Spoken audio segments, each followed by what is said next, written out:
Hello everyone. आज के इस वीडियो में हम लोग जो है ग्राफ थ्योरी का एक और इम्पॉर्टेंट टॉपिक डिस्कस करेंगे जो कि है मल्टीग्राफ। मल्टीग्राफ को डिस्कस करने से पहले मैंने लास्ट वीडियो में आपके लिए सिंपल ग्राफ को डिस्कस किया था, तो अगर अभी तक आपने उस वीडियो को नहीं देखा है तो प्लीज़ जाके आप देख लीजिएगा। उसका लिंक वीडियो के डिस्क्रिप्शन में है, क्योंकि उसको समझने में हमें जब सिंपल ग्राफ को अंडरस्टैंड कर लेंगे तो मल्टीग्राफ को समझने में हमें बिल्कुल भी प्रॉब्लम नहीं होगी। वैसे ये जो टॉपिक है बहुत बेसिक है और हो सकता है आपको इसके बारे में काफ़ी जो है नॉलेज पहले से होगी। तो अगर अभी तक आपने YouTube चैनल को सब्सक्राइब नहीं किया है, subscribe this channel, like this video and share this video. तो चलिए आज हम लोग जो है अपनी जो वीडियो है मल्टीग्राफ को स्टार्ट करते हैं। तो मल्टीग्राफ का इसका जो डेफिनेशन है वो क्या है, पहले हम लोग इसको देखते हैं, फिर मैं आपको मैथमेटिकली इसकी जो डेफिनेशन है उसके पास आपको लेके जाऊंगा। सो मल्टीग्राफ में जो है a graph in which multiple edges connect the same pair of vertices is known as a multigraph. तो मल्टीग्राफ में क्या होता है कि हमारे पास जो एज होती हैं वो एज जो है वो मल्टीपल एजेस पॉसिबल होती हैं दो वर्टिसेस को कनेक्ट करने के लिए या फिर एक पेयर को कनेक्ट करने के लिए। जैसा कि मैंने आपको लास्ट वीडियो में बताया था कि जो हमारी एज होती है वो एक तरह का पाथ होता है, बोल सकते हैं हम लोग उसको, एक तरह का दो वर्टिस को कनेक्ट करने के लिए एक तरह से रास्ता होता है। तो जब हम लोग उस पाथ को है ना, जब हम लोग उसको एजिस को वर्टिस को कनेक्ट करते हैं तब वहाँ से हमारी एक एज निकल कर आती है। तो जैसा कि पहले मैं आपको बता चुका हूं कि जब हम लोग जो हैं, मैंने लास्ट वीडियो में बताया था कि सिंपल ग्राफ में कोई भी मल्टीपल एजेस पॉसिबल नहीं होती है जो कि सेम पेयर ऑफ वर्टिसेस को कनेक्ट करें, और साथ में कोई लूप नहीं होता। पर मल्टीग्राफ के अंदर क्या होता है कि एक पेयर होता है वर्टिसेस को कनेक्ट करने के लिए, उन पेयर को यानी वहां पर हमारे पास मल्टीपल एजेस पॉसिबल हो सकती है, यानी एक से ज्यादा एजेस पॉसिबल हो सकती है किन्हीं दो वर्टिसेस को कनेक्ट करने के लिए। ये तो है इसकी डेफिनेशन। मैथमेटिकली से कैसे हम लेंगे जरा उसको देखते हैं। तो multigraph is a set of vertices V. तो ग्राफ जो है हमारा दो का कॉम्बिनेशन होता है, एक होता है वर्टिसेस का और एक होता है एजेस का। तो वर्टिसेस ये अपने आप में सेट है, एजेस ये अपने आप में एक सेट है। तो जब इन दोनों सेट के कॉम्बिनेशन से क्या बनता है, हमारा ग्राफ बनता है। अब मैथमेटिकली मैंने आपको बताया था लास्ट वीडियो में, साथ में अभी मैं बता रहा हूं कि ग्राफ एक तरह का आपका एक मेथड है, या फिर एक तरह से हम उसे किसी भी मैथमेटिकल फंक्शन को रिप्रेजेंट कर सकते हैं बाय यूजिंग आवर ग्राफ। तो ये एक तरह का फंक्शन है जिसमें एज होती है, जो कि एज हमारी सोर्स और डेस्टिनेशन को कनेक्ट करती है। यानी हमारे पास वर्टिसेस होती है, पेयर ऑफ वर्टिसेस होती है u एंड v, यानी ये u और v जो है हमारे एलिमेंट्स है किसके, वर्टिसेस के। और याद रखिएगा u और v आपस में इक्वल नहीं है। अगर ये इक्वल हो जाएंगे तो हमारा सेल्फ एज हो जाएगा, यानी एक पर्टिकुलर वर्टिसेस के अंदर ही हमारे पास क्या होगा, सेल्फ एज हो जाएगा, जो कि पॉसिबल नहीं होता है मल्टीग्राफ के अंदर। अगर मल्टीग्राफ के अंदर सेल्फ एज पॉसिबल है यानी लूप पॉसिबल है, उसको हम लोग जो है एक नए नाम से जानते हैं जिसे सूडोग्राफ कहते हैं। कहीं कहीं पर बहुत सी बुक्स के अंदर ये लिखा हुआ है कि मल्टीग्राफ में have the possibility of loop, but no, multigraph के अंदर अगर लूप होगा तो उसे हम लोग सूडोग्राफ से रिप्रेजेंट करते हैं, जिसे मैं आपको नेक्स्ट वीडियो में बताऊंगा। तो u और v आपस में इक्वल नहीं होने चाहिए, अदरवाइज सेल्फ लूप हो जाए, एक तरह से सेल्फ एज हो जाएगा एक सेम वर्टिसेस के अंदर।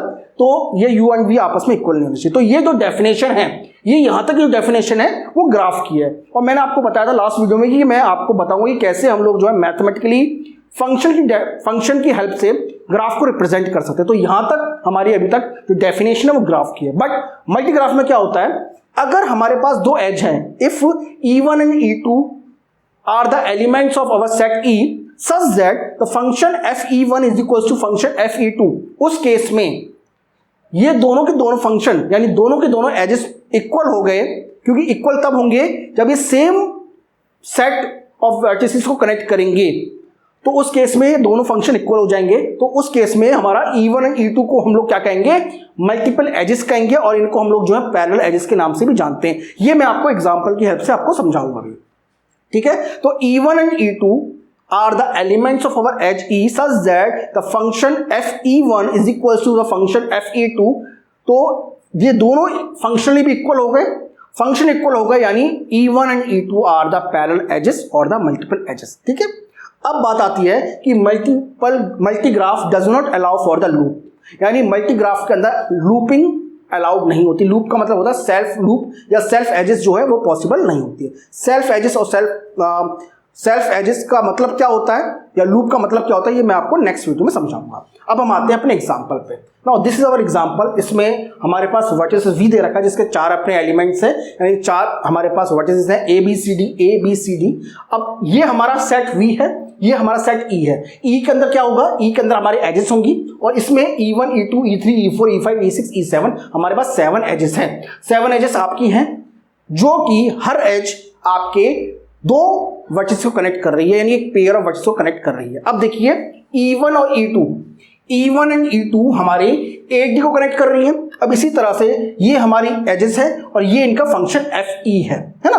तो अगर हम लोग देखें E1 and E2 both are same and they are representing the same set of vertices or the same elements of vertices जो कि AD और AD को रिप्रेजेंट कर रही है। इसलिए E1 एंड E2 को हम लोग जो है मल्टीपल एजेस कहेंगे, यानी पैरेलल एजेस कहेंगे। तो फंक्शनली भी हमारा जो A और D है वो हमारे क्या हो गए, एक तरह से क्या हो गए, ये हमारे जो है इक्वल हो गए और ये FE1 is equals to FE2, ठीक है, ये इक्वल भी हमारा हो गया। इसी तरह से अगर आप देखेंगे कि E5 और E6 जो कि B और C को कनेक्ट कर रहे हैं, B और C को कनेक्ट कर रहे हैं, ये दोनों के दोनों क्या होंगे, ये सेम है, ये हमारे क्या है, सेम है और इसलिए ये हमारे B और C ये भी हमारे पास जो है फंक्शनली भी हमारे पास FE5 इक्वल्स टू FE6, ठीक है, ये हो गया हमारा। अब ये जो E4, E3, E4 और E7 है ये डिफरेंट है। E3 connecting the AB, E7 connecting the DC and E4 connecting the DB, ठीक है।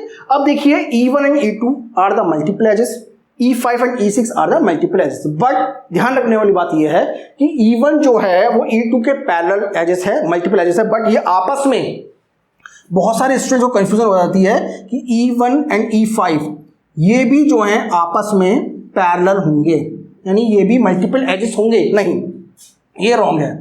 E1 and E2 are multiple edges, E5 and E6 are multiple edges, but E1 and E5 are not the multiple edges. ये आपस में parallel नहीं है, ये आपस में पैरेलल नहीं है, ठीक है। तो ये रॉन्ग होगा, इसको हम लोग जो है इस तरह से नहीं शो करेंगे, ठीक है।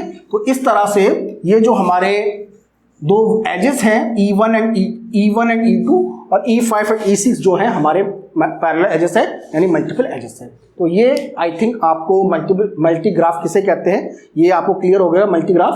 तो दिस इज ऑल अबाउट मल्टीग्राफ। और अगर कोई आपका डाउट है तो आप YouTube पे कमेंट कर सकते हैं, ठीक है। और इसके अलावा जो भी टॉपिक आपको क्रिएट करवाने हैं आप उसके बारे में मुझे बता सकते हैं। डेफिनेटली हम लोग जो हैं आपके लिए सारे टॉपिक जो हैं वो हम लोग क्रिएट करेंगे।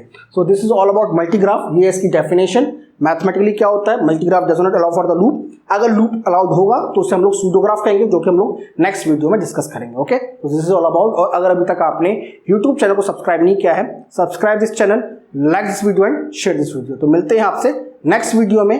Thank you.